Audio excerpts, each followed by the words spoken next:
पूरा मामला हम जब देखे हैं तो यह मामला काफ़ी अति गंभीर श्रेणी का यह मामला है। यह मानव तस्करी का यह मामला प्रतीत होता है।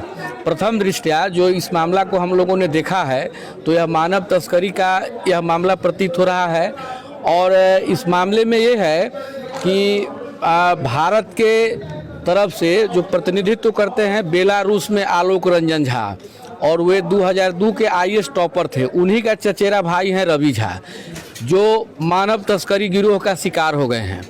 ये इंजीनियरिंग की पढ़ाई किए थे, नौकरी की तलाश में थे। चेन्नई के किसी कंपनी में इनको नौकरी लगी और उसमें कंपनी के द्वारा इनको ट्रेनिंग भी कराया गया और इनको काम दिया गया सेल्समैन का। इन्होंने सेल्समैन का काम करने से इनकार कर दिया। उसके बाद में वे वापस अपने घर लौटने के लिए वे इंतज़ार में थे और किसी होटल में वे ठहर गए। उसके बाद में होटल वाले के यहाँ से कभी होटल वाला कभी ऑटो वाला उनके परिजनों से संपर्क साधा, पैसा वगैरह की मांग किया।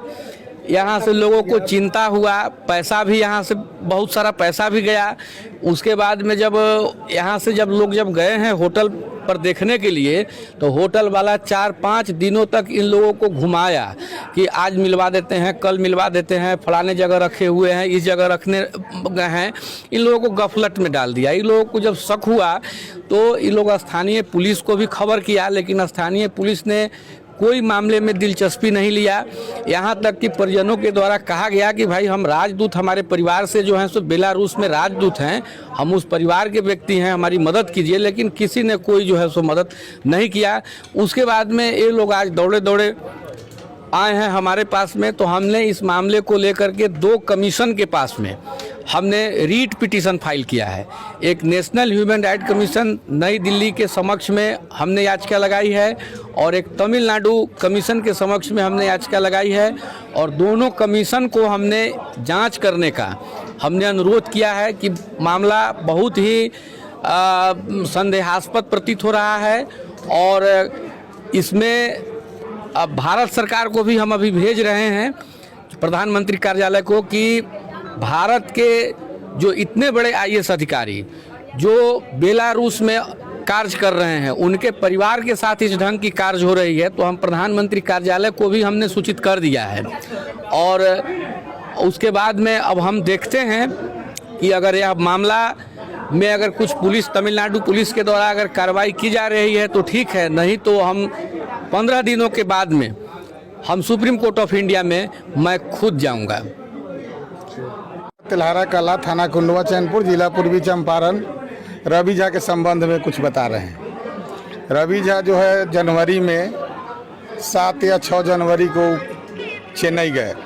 चेन्नई जाने के बाद जो है वो ट्रेनिंग में गए 2 दिन के लिए। 2 दिन ट्रेनिंग भी किए। फिर जो है कंपनी आए। कंपनी आने के बाद उनको सेल्समैन के काम मिला। सेल्समैन के काम करने से वो इनकार कर गए। तो वहाँ से कंपनी वाले ने जो कहा कि ठीक है तो अब छोड़ दीजिए, निकल जाइए। वहाँ से निकल के वो आए थे, एक होटल पर रुके। होटल पर कुछ दिन रुकने के बाद वो घर आने के लिए जब तैयारी हो रहे थे, हम लोगों से डेली बात होता था। बात होने के क्रम में जो है 5 तारीख तक बात हुआ है। उसके बाद उनका मोबाइल और उनका ट्रेस सब ख़त्म हो गया। होटल वाले से संपर्क साधने के बाद वो कहते हैं कि हो सकता है कोई वाइन शॉप वाले जो है उनको गिरफ्त में रखे हुआ है कि हमारे एक फ्रेंड है, वो जो आएंगे तो कल हम आपको 10 बजे लेकर के चलेंगे। उसके बाद जब होटल वाले आए तो उनको जो है कहा गया ये बात, तो कहे कि हम यहाँ से 2 लड़का गया था। जब उनको बताया गया कि आप जो बोले रात की हाँ कोई वाइन शॉप वाले घेर के रखे हुआ है, तो आप जो है चलिए, जो उसका बिल होगा बिल दीजिए, हम आपको पैसा दिलवा देते हैं। और लड़का को छोड़वा दिए। वो इस चीज़ को जो है फिर घुमा दिए, कहे कि चलिए हम होटले चेक करते हैं और कुछ वाइन शॉप पर देखते हैं कहीं मिल जाए।